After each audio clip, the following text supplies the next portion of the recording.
Bazı kitaplar bilgi verir. Bazı kitaplar bakış açısı kazandırır. Bazıları motive eder. Bazıları birkaç saat iyi hissettirir. Ama bazı kitaplar vardır, sana sadece bir şey öğretmez. Seni rahat bıraktığın, rahat olduğun yerden alır, sarsar, aynayı yüzüne tutar, bahanelerini elinden alır çeker ve sana şunu söyler: İçinde bundan çok daha büyük bir güç var. Ama sen onu ya unuttun, ya erteledin, ya da yanlış yönettin. Anthony Robbins'in İçindeki Devi Uyandır kitabı benim için tam olarak böyle bir kitap. Çünkü bu kitap sadece başarıdan bahsetmiyor. Sadece motivasyondan da bahsetmiyor. Bu kitap insanın neden kendi potansiyelinin altında kaldığını anlatıyor. Neden biliyor ama yapamıyor? Neden istiyor ama başlayamıyor? Neden başlıyor ama sürdüremiyor? Neden karar veriyor ama geri dönüyor? Neden içinde büyük bir güç hissediyor ama hayatı küçük kalıyor? İşte Anthony Robbins bu kitabında tam olarak bu düğüme giriyor. İçindeki devi uyandır. Ve açık konuşayım, insanların çoğu güçsüz olduğu için kaybetmiyor. Dağınık olduğu için kaybediyor. Kararsız olduğu için kaybediyor. İç dilini yönetemediği için kaybediyor. Kendi zihnini, kendi duygusunu, kendi odak noktasını eğitemediği için kaybediyor. Yani sorun çoğu zaman dışarıda değil, sorun içeride çalışan sistemde. Sevgili dost, tahmin edebileceğin gibi bugün kitap özetleri köşemizin konuğu Anthony Robbins ve Muhteşem Ötesi kitabı İçindeki Devi Uyandır. Bu kitap aslında benim ilk zamanlarda özetlemeyi istediğim çok özel bir kitap. Anthony Robbins benim idolüm. Bugün başardığım her ne varsa bir yazar olarak, bir yaşam koçu olarak, bir motivasyon konuşmacısı, bir akademi kurucusu olarak, yani kendi kişisel gelişim yolculuğumda yaptığım ne varsa aslında bu anlamda çok payı vardır Anthony Robbins'in. İdolümdür benim. Onun videolarını izlerken saatlerce bu insan nasıl aynı enerjiyle konuşur, nasıl binlerce insanı inanılmaz bir şekilde motive eder diyordum. Nasıl hiç takılmadan konuşabilir diyordum ve hayran kalmıştım, bana ilham vermişti. Bu kitabı da çok uzun süredir özetlemeyi istiyorum ama o kadar özel ki, aynen bir süre önce özetlediğim Sınırsız Güç gibi, ve çok da büyük bir kitap, 600 sayfa. Hani öyle bir özet yapmak gerekiyordu ki hem kitaba haksızlık etmeden hem de en önemli konuları aktarabilmek. Dolayısıyla o yüzden en uygun anı ya da enerjimin buna en müsait olduğu anı bekledim. O da şimdi ve bugün seninle bu muhteşem kitabı paylaşıyor olacağım. 10 bölümde özetleyeceğim. Her zaman olduğu gibi hazırsan, çayını, kahveni ya da her ne istiyorsan onu da aldıysan, hadi gel başlayalım. Birinci bölüm: insanlar potansiyelsiz olduğu için değil, içten dağınık olduğu için kaybeder. Anthony Robbins'in en güçlü taraflarından biri şu: İnsanı pohpohlamıyor ama ezmiyor da. Sana kendi kendini acındırtmıyor ama seni suçlamıyor da. Ne yapıyor peki? Sana gerçeği gösteriyor. Birçok insanın sorunu kapasitesiz olmak değil.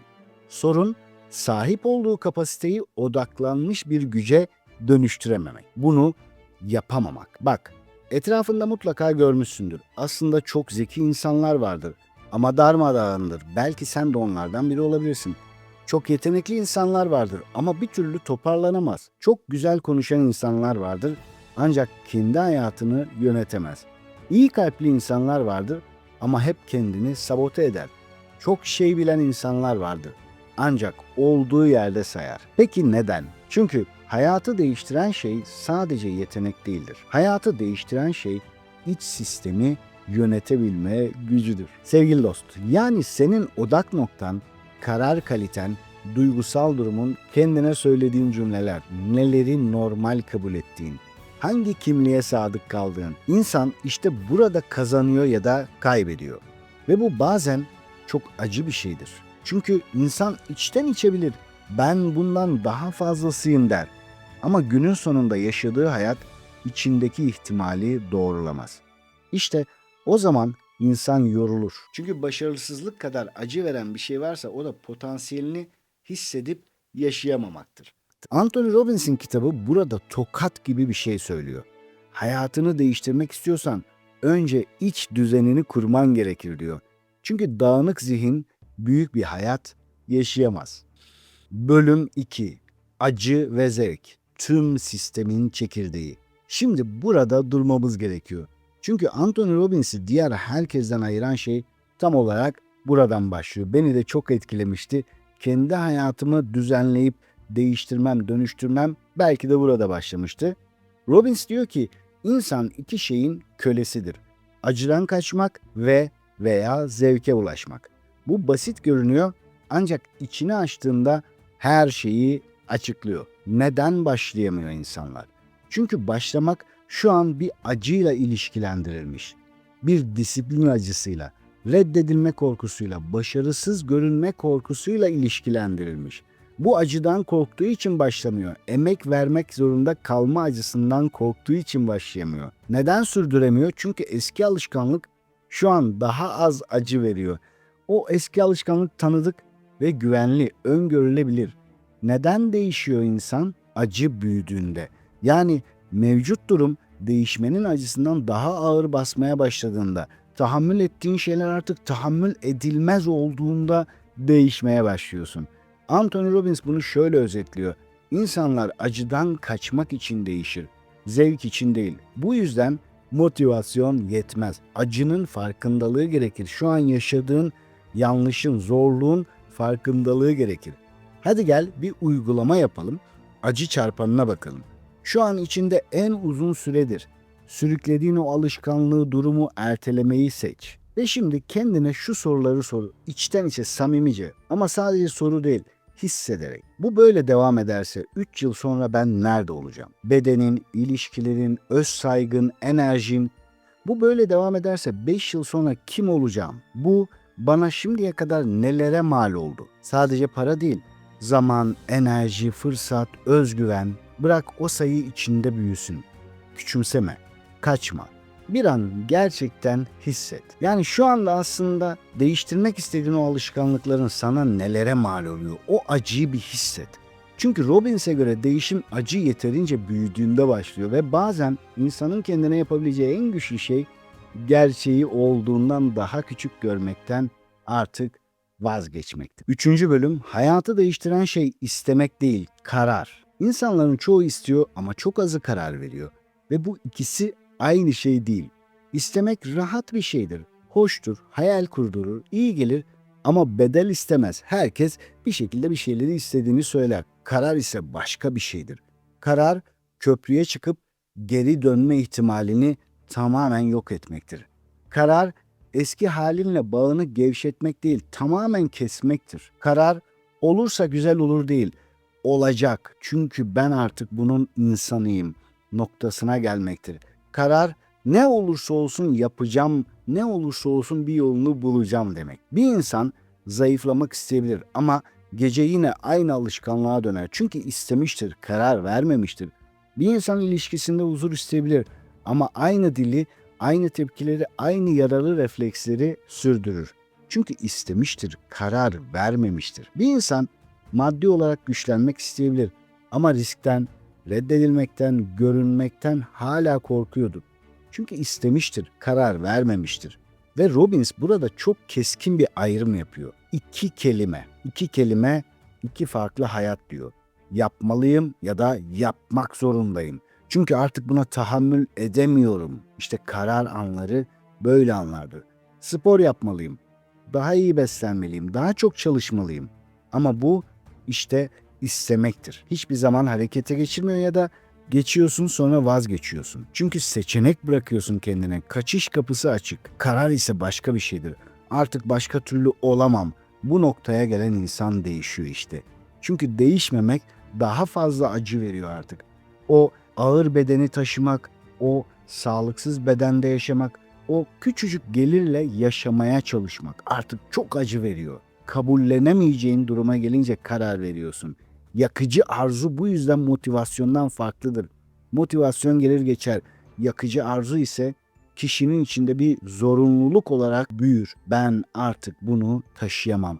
Ben artık eskisi gibi olamam dediğinde değişmeye başlarsın. Hadi gel bunun için de bir uygulama yapalım. İstek mi, karar mı? Şu an içinden sessizce bir alan seç. Sağlık olabilir, para olabilir, ilişki, özgüven, disiplin. Ve şimdi kendine şu soruyu sor. Ben bunu gerçekten istiyor muyum yoksa bunun için karar vermiş biri miyim? Bir daha sor. Ben sadece yapmalıyım mı diyorum Yoksa artık başka türlü olamam noktasına gelmiş biri miyim? Bak, bu soru rahatsız ediyorsa iyi. Çünkü bazı sorular rahatlatmak için değil, uyanmak içindir. İnsanı değiştiren şey bazen bir cevap değildir. Doğru yerden gelen bir sorudur. Bölüm 4. Hayatın sana istediğini değil, tolere ettiğini verir. Bence bu kitapta insanın içine en sert giren bölümlerden biri bu. Çünkü çoğumuz hedef konuşuyoruz ama hayatı hedeflerden çok standartlar yönetiyor. Hedef güzel bir şeydir, yön verir, ilham verir. Ancak standart daha derin bir şeydir. Karar ve istemek arasındaki fark gibi. Çünkü standart her gün neye izin verdiğini gösterir. Bir insan saygısızlığı tolere ediyorsa ilişkilerinde derinlik bekleyemez. Bir insan sürekli ertelemeyi tolere ediyorsa başarı hayali kurar ancak istikrar üretir. Bir insan düşük enerjiyi normalleştirmişse yüksek performans bekleyemez. Beklese de ulaşamaz. İnsan kendi iç sesindeki aşağılamayı tolere ediyorsa özgüven inşa edemez. Hayat çok ilginçtir. İnsan bazen istediği için değil, alıştığı için bazı hayatları yaşar. Ve bir süre sonra şöyle zannetmeye başlar. Demek ki bu benim kaderim. Hayır, bu kaderin değil. Belki sadece uzun süredir buna izin veriyorsun. Ve bazen kader gibi hissettiren şey yıllarca kesintisiz tolere edilmiş bir düzendir.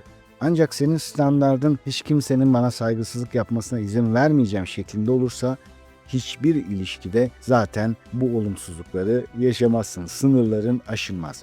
Gel şimdi bir uygulama daha yapalım. Artık neye izin vermeyeceksin? Şu an içinden bir şey seç. Hayatında sana en çok yük olan ama uzun süredir normalleştirdiğin bir şey. Erteleme, düşük öz saygı, kendine kötü konuşmak, yani kendini acımasızca eleştirmek, belirsizlik, dağınıklık, sürekli kendini küçümsemek. Şimdi içinden şu cümleyi söyle. Ben bunu yaşıyor olabilirim ama artık bunu normal kabul etmiyorum. Bir daha söyle. Artık buna izin vermeyeceğim. İşte standart bazen böyle başlar. Şu an yaparken yeterince hissetmediysen tekrar videoyu durdur, geç aynanın karşısına bir kez daha şunlara asla izin vermeyeceğim. Şu andan itibaren bunlara asla razı olmayacağım gibi. Büyük sloganlarla değil, net bir iç reddedişle bir şeyleri değiştirirsin. Bölüm 5. Seni tutan şey gerçeklik değil, inancın olabilir. İnsan bazen dış dünyayla savaş verdiğini zanneder ama asıl savaşı içeride kurulmuş görünmez cümlelerle verir. Ben yapamam, ben düzenli biri değilim, benim iradem zayıf, benim yaşım geçti, ben zaten böyleyim, bizim aileden büyük bir şey çıkmaz, ben sevilecek biri değilim, ben ne yapsam yarım kalıyor. Şimdi dikkat et. Bunlar sadece cümle değil, bunlar kimlik inşasında kullanılan tuğlalar. Bir insan kendine yıllarca aynı cümleyi söylüyorsa bir yerden sonra onu gerçek zannetmeye başlar. Ve işin garibi şu, inanç her zaman doğru olmak zorunda değildir. Hatta çoğu inancımız yanlıştır. Ama yeterince tekrar edilirse davranışı yönetir. Çünkü beyin tekrarlara göre programlanır. İyidir, kötüdür, faydalıdır, zararlıdır bakmaz. Neyi tekrar ediyorsak onu doğru kabul eder. Yani bazen seni durduran şey gerçekten imkansızlık değil, imkansız sandığın şeydir. Şimdi burada Anthony Robbins'in dünyada yüz binlerce insana uyguladığı ve adına patern değiştirme dediği bir tekniği birlikte yaşayalım. Robbins bunu büyük sahnelerde saatlerce yapar ya da yaptırır daha doğrusu. Ama özünü birlikte deneyimleyelim. Hayatında en uzun süredir seni tutan o inancı seç. Bir cümle mesela, ben başlayıp bırakan biriyim, yeterince iyi değilim, benim için geç kaldı, ben böyle biriyim. Seçtin mi? Şimdi adım adım gidelim. Birinci adım. Gözlerini kapat ya da açık da olabilir ama geçmişe bak. Bu inanç sana şimdiye kadar nelere mal oldu? Hangi kararı alamadın bu inanç yüzünden? Hangi adımı atamadın? Hangi fırsatın önünde dondun kaldın? Bir düşün. Gerekirse durdur. Küçümseme ve hisset. İkinci adım. Şimdiye bak. Bu inanç bugün hala hayatının neresinde? Sabahları seni nasıl karşılıyor? Kararlarını nasıl etkiliyor? İlişkilerinde nasıl görünüyor? Bırak o ağırlık içinde büyüsün. İyice bir hisset. Üçüncü adım. Geleceğe bak. Bu inanç böyle devam ederse 5 yıl sonra sen nerede ve nasıl bir insan olacaksın? 10 yıl sonra nasıl birine dönüşeceksin? Ne kaybetmiş olacaksın? Kim olamamış olacaksın? Bir an gerçekten orada kal. Kaçma, düşün. Şimdi Robbins şunu soruyor. Bu inanç kesinlikle doğru mu? Bu bir gerçek mi yoksa yıllarca tekrar edilmiş bir yorum mu? Ve şimdi son soru. Eğer bu inancın yerinde tam tersi olsaydı, Ben başlayan ve sürdüren biriyim. Hayatım nasıl farklı olur? İşte patern değiştirmenin gücü burada. Bir düşün, bir hayal et. Hayal etme her birimizin içinde var olan bir güç. Müthiş bir güç hem de. İnanç değişmeden önce insanın o inancın gerçek maliyetini derinden hissetmesi önemli. Çünkü zihin ancak o zaman eski programı bırakmaya hazır hale gelebiliyor. Ve çok sevdiğim bir soru var. Bu inanç bana faydalı mı? Bu inanç bana bir fayda veriyor mu? Eğer cevap hayırsa neden zihnimde taşıyayım ki? Bölüm 6. Zihnini sorduğun sorular yöneti. Anthony Robbins'in çok güçlü anlattığı konulardan biri de işte bu. Hayatının kalitesi çoğu zaman başına gelen şeylerden önce kendine sorduğun sorularla belirleniyor. Çünkü zihnimiz boşluk sevmez. Sen ona bir soru verdiğinde cevap aramaya başlar. Sorun şu ki birçok insan fark etmeden kendine zehirli sorular soruyor. Neden hep ben? Neden hiçbir şey yolunda gitmiyor? Neden bu kadar yetersizim? Neden kimse beni anlamıyor? Neden yine olmadı? Bu sorular cevap üretir ancak güç üretmez. Bu sorular seni kötü hissettirir. Bir insan kendine sürekli kurban soruları sorarsa zihni ona engel toplamaya başlar. Ama soru değişirse hayatın yönü de değişmeye başlar.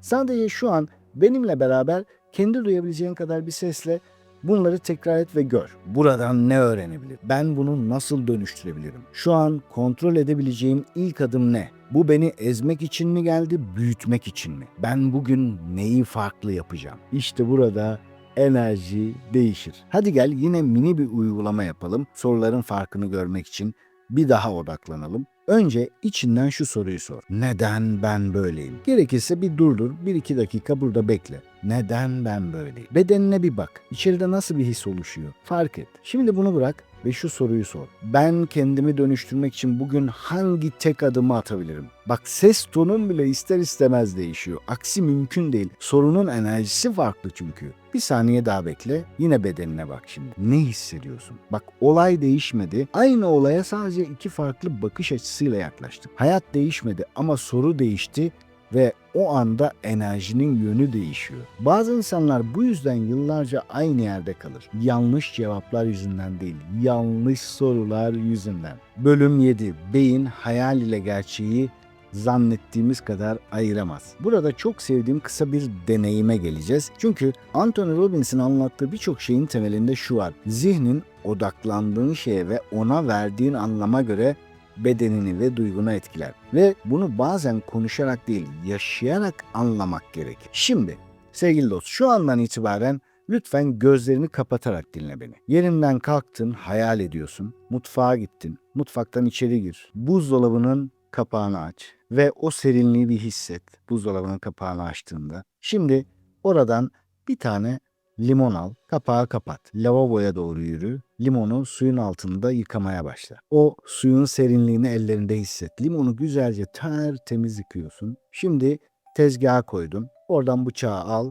Limonu ortadan 2'ye kes. Ve şimdi bir yarısını al, kaldır. Başını da biraz kaldır. Sıkmaya başla. İyice sık, böyle güç uygula. Ağzının üstüne, dilinin üstüne damlasın. Damlasın, damlasın, damlasın. 10 damla, 12 damla, 20 damla. Ağzının içini doldurduğunu hisset. Bir an bekle ve şimdi yutabilirsin. Dilediğin zaman da gözlerini aç. Bak, ortada limon yoktu, mutfak yoktu, bıçak yoktu ama bedenin tepki verdi. Yüzünü buruşturdun, o ekşi tadı hatırladın. Neden? Çünkü zihin yoğun biçimde odaklandığı imgeye ve anlama göre bedenini etkiler. İşte bu yüzden insan gün boyu felaket senaryoları kurduğunda bedeni etkilenir. İşte bu yüzden zihninde başarıyı, gücü, netliği, kararı tekrar tekrar canlandırdığında bir şeyler değişmeye başlar. Çünkü zihnin ya seni aşağı çeker ya da yukarı taşır. Bölüm 8. Kelimelerin sadece anlatmaz, programlar. İnsan yaşadığı şeyi sadece yaşamaz, bir de onu isimlendirir. Ve bazen insanı en çok yoran şey olayın kendisi değil, olaya verdiği isimdir. Mahvoldum, bittim, rezalet, dayanamıyorum, her şey berbat. Ben zaten böyleyim. Şimdi bak, bunlar sadece dışarı atılmış sözler gibi durabilir ama aslında bunlar sinir sistemine gönderilen komutlardır. Sen bir şeye ne kadar sert bir isim verirsen bedenin onu o kadar ağır yaşamaya başlar. Ancak dilini değiştirirsen duygunun yoğunluğunu da değiştirebilirsin. Bu gerçeği inkar etmek değildir. Bu gerçeğe verdiğin zihinsel biçimi değiştirmektir. Mesela mahvoldum yerine. Şu an sarsıldım ama toparlayabilirim. Ben bittim yerine şu an zorlanıyorum ama bu geçici. Ben zaten düzensizim yerine ben şu ana kadar düzensizdim. Şimdiye kadar düzensiz biriydim diyebilirsin. Bu küçücük gibi görünse de çok büyük sonuçlara sebep olur ya da çok büyük sonuçları sana getirir. Çünkü bilinçaltı tekrar edilen dili ciddiye alır. Bir insanın hayatı bazen büyük kararlarla değil, kendine farklı cümleler kurmaya başlamasıyla değişir. Bölüm 9. İç durumunu yönetemiyorsan bilgi yetmez. Bence Anthony Robbins'in yıllardır bu kadar etkili olmasının en büyük sebeplerinden biri şu. İnsanlara sadece bilgi vermiyor. İnsanların durumunu değiştiriyor. Ya da gittiği yolu, seçtiği şeyi değiştiriyor. Yani iç durumunu. Çünkü bilgi tek başına yetmiyor. Hepimiz biliyoruz artık. Yetseydi bilgi çağındayız. Her bilgiye ulaşabiliriz ama her bilgiye. Fakat yetmiyor. İnsan ne yapması gerektiğini biliyor olabilir. Ancak korku içindeyse yapamaz. Dağınıksa yapamaz. Kendine inanmıyorsa yapamaz. Suçluluk taşıyorsa yapamaz. Düşük enerji içindeyse yapamaz. Yani insanı durduran şey bazen bilgisizlik değil, yanlış iç durumdur. Ve Robbins'in sisteminde bunu değiştirmek için akıldan önce beden devreye girer. En sevdiğim yerlerden biri burası. Çünkü Robbins'e göre duygu fizyolojiden geçer. Hadi gel yine bir uygulama yapalım. Şimdi senden küçük ama güçlü bir şey yapmanı istiyorum. Lütfen ayağa kalk, omuzlarını düşür, başını hafifçe aşağıya eğ, başını iki elinin arasına al. Ve şimdi şunları söyle. Hangisini daha çok kullanıyorsan. Çok yorgunum, bitkinim, yapamıyorum, başaramıyorum, değersizim. En çok söylediğin şeyi tekrar et. Bekle ve nasıl hissettiğine bir bak. Bu her geçen saniye sen her tekrarladığında hangi duyguları getiriyor sana? Hissettiysen şimdi yeni bir şey yapacağız.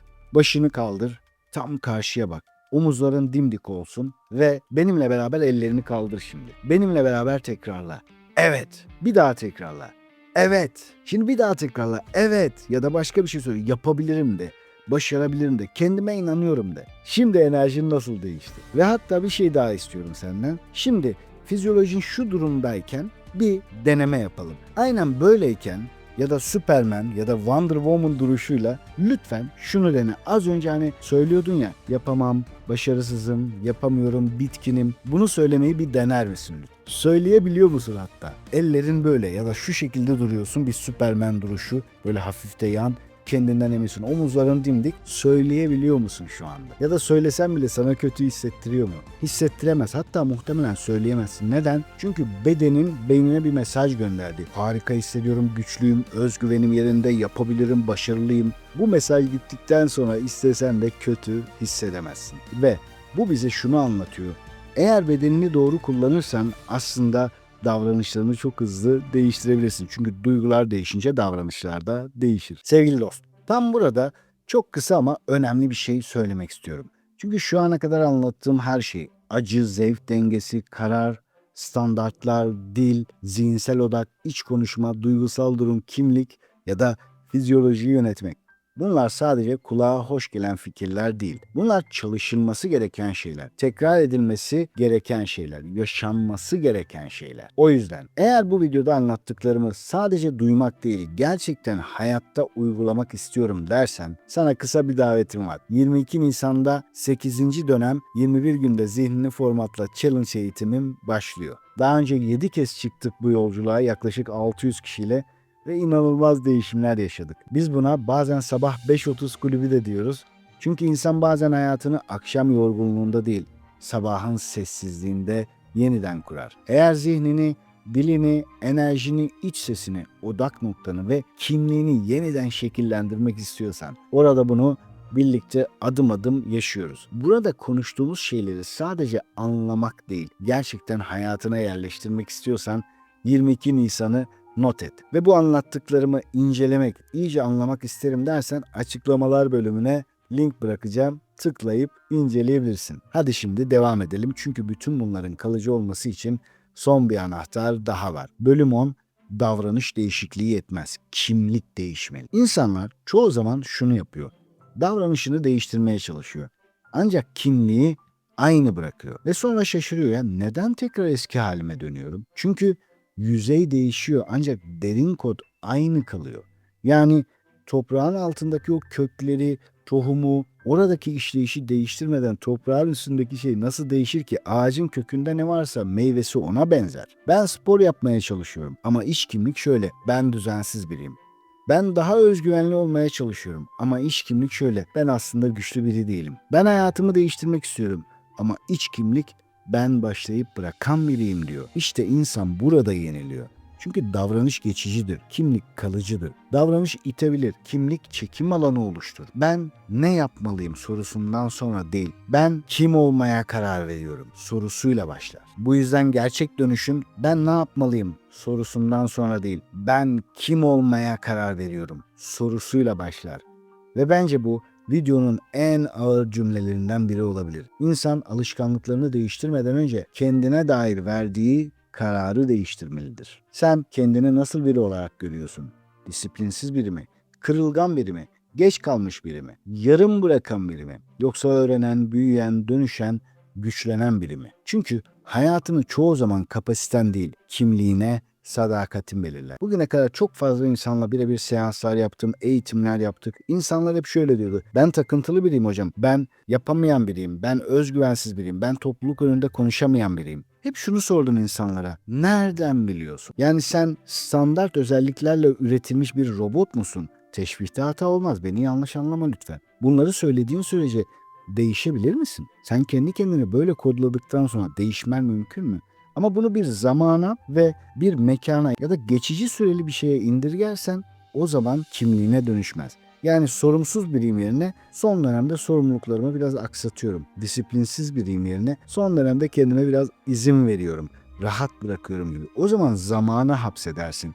Bu sadece bir davranış olur. Kimliğe dönüşme. Sevgili dost, kitap gerçekten çok derin bir kitap. Kitap yıllardır en çok satan ya da en çok aranan kitaplardan biri. Türkiye'de de İnkılap Yayın Evi tarafından basılmış ve halen basılmaya, dağıtılmaya devam ediyor. Alıp okumanı çok isterim. Bugüne kadar özetlediğim bütün kitaplara güvendim. Her birini çok sevdim ve paylaşmayı da çok değerli buldum. Ancak içindeki deri uyandır gerçekten çok ama çok başka bir kitap. İşte alıp okursan oradaki başarı hikayelerini, somut örnekleri ve bu davranış, kimlik, inanç, fizyolojiyi yönetme, tüm bunları ve daha fazlasını elbette ki bulabilir ve hayatına entegre edebilirsin. Şunu da söyleyeyim bitirmeden, birçok insan bir şekilde kitap okuyor.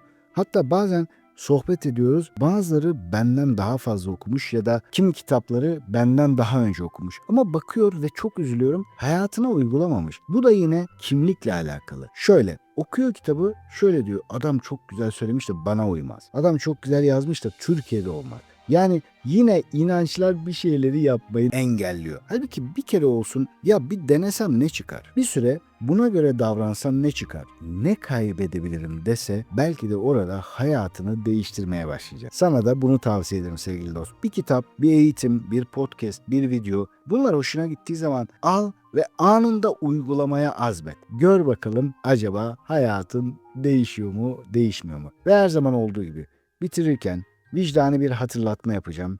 Malum Filistin'de, Doğu Türkistan'da ve tabii daha dünyanın birçok yerinde ama başta Filistin ve Doğu Türkistan'da süregelen bir zulüm var. Ve bu zulmü biz direkt durduramayabiliriz. Ancak safımızı belli edebiliriz, duruşumuzu belli edebiliriz. Bu her insanın üzerine düşen bir görevdir. Dua edebiliriz onlar için. Bol bol paylaşıp gündemde kalmasını sağlayabiliriz. Maddi gücümüz nispetinde yardım yapabiliriz. En önemlisi zalimleri durdurmak için boykot yapabiliriz. Çünkü zulmün devamı için güce yani paraya ihtiyaç var. Lütfen zalimlerin ya da onlara direkt yahut dolaylı destek verenlerin ürün ve hizmetlerini alma ki onlar o güce ve paraya sahip olamasın ve bizim verdiğimiz paralar kardeşlerimizin üzerine bomba, işkence, zulüm olarak yağmasın. Bunun çok önemli olduğuna inanıyorum. Yeni bir videoda, yeni bir kitap özetinde ya da bilinçaltı kodlar serisinde buluşana kadar kendine çok iyi bak. Sevgiler, selamlar.